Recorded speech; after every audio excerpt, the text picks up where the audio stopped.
Let's take a look at accidental discharge versus negligent discharge. So on one side, let's try to understand an accidental discharge. And let's take a look at the difference with a negligent discharge. Some of you may have heard this term before, whether it happened in a shooting range, a competition, or anywhere else. So let's understand these two different terms. An accidental discharge, to understand it in a simplified manner, is a discharge, an occurrence where the gun fires accidentally, or it was an unintentional fire due to the equipment failing.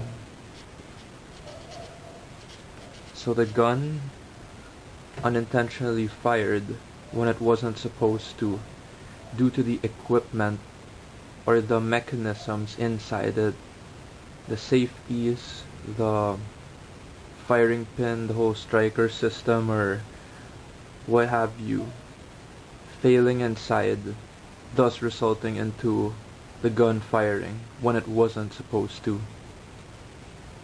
Now, the negligent discharge traces down to the gun unintentionally firing, however, due to a human factor or a human interaction with the gun. Not, in other words, it was the person's fault due to negligence, not paying attention, or recklessness that the gun fired. So, to easily differentiate these two, I will demonstrate and explain some points. So first, let's take a look at this. This is a Glock 17. Now we have a magazine with a copper jacketed hollow point. So I'm gonna actually load it.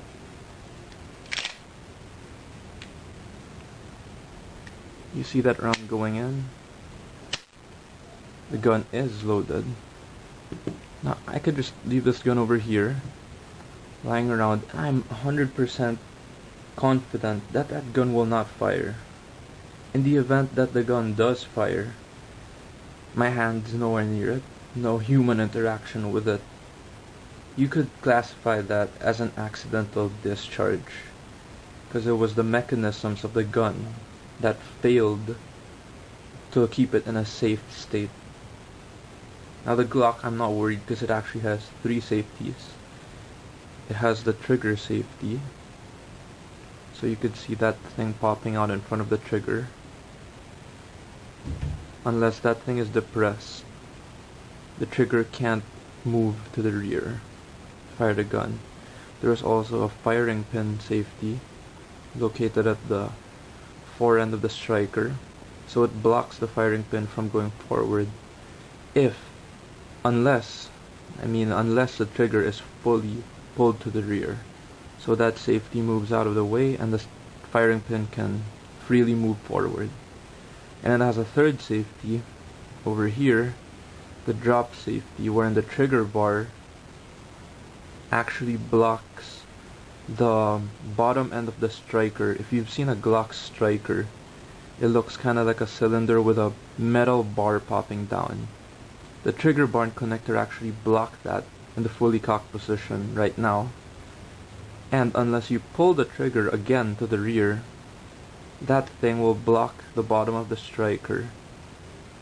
When fully pulled to the rear, the trigger, it moves down and away from it, so the striker can freely move forward.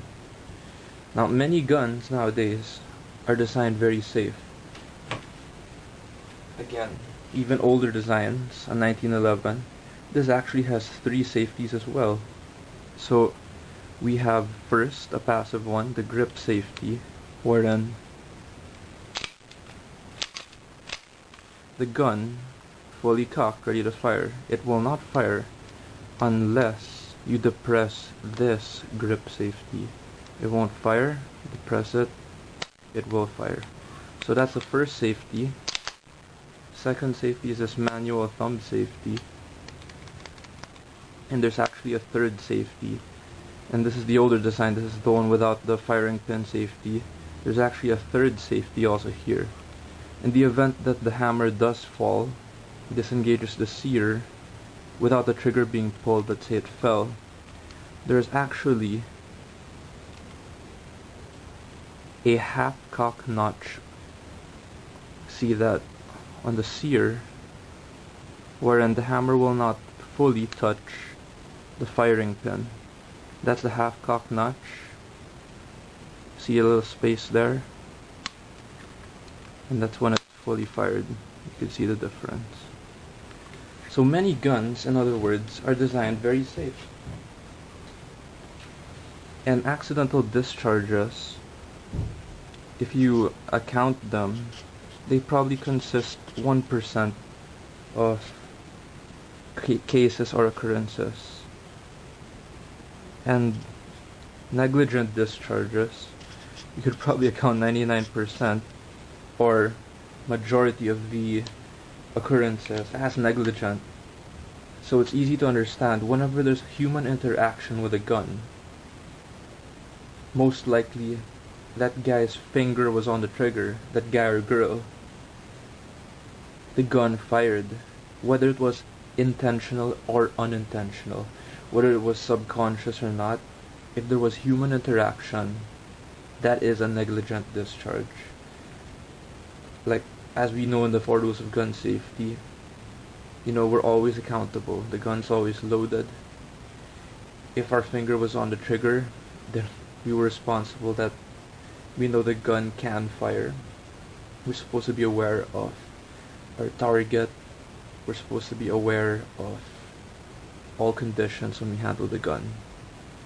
So whether it may be an accident where, oh, the gun fell off my table and I reached for it, in that split second, you better be aware that if you do grab that gun and you have no control, it can fire. So some people may say, well, what if my finger was not on the trigger when the gun fired? I was in a competition, I was just holstering my gun. Actually, I removed the magazine and I racked the slide to clear the gun, but the cartridge blew up in my face. So sometimes, even if our finger is not on the trigger, there are people who actually modify their guns or customize it. And there are cases wherein some people make an unsafe equipment combination or modification. So some people would actually modify their trigger to be extra wide. Some people may modify their ejector, so when they pull out when they try extracting and ejecting their cases, the primer actually strikes the ejector. Or their extractor may have been modified out of tension, may have been loose. They could have modified their safeties. Some people may remove their trigger safety. They may try to modify their manual safety, their grip safety. Some people might even try modifying their sear to get a really light trigger pull. And in these accounts, when the people said, my finger wasn't on the trigger, I racked the slide, I was just holstering my gun, they are still accountable for these discharges because the human interaction was there. They modified their gun intentionally, so they are held accountable for those discharges. So one interesting line I've seen saying is, it is upon the user to test his or her equipment and make sure it is safe before using it. In summary, accidental discharges are actually pretty rare due to the modern designs of firearms, which are very safe. An accidental discharge would occur when the equipment has an internal mechanical failure. Thus, letting that mechanism fire the round in the gun when it was not supposed to. A negligent discharge would occur majority of the time when there is a human interaction with the gun. So whether that guy was handling the gun, he modified the gun, his finger was on that trigger, or he was manipulating the gun in an unsafe fashion, whether he was aware of it or not, that can be traced as the source of a negligent discharge. As we can see, the Glock has still not fired. So let me safely handle it, unload it,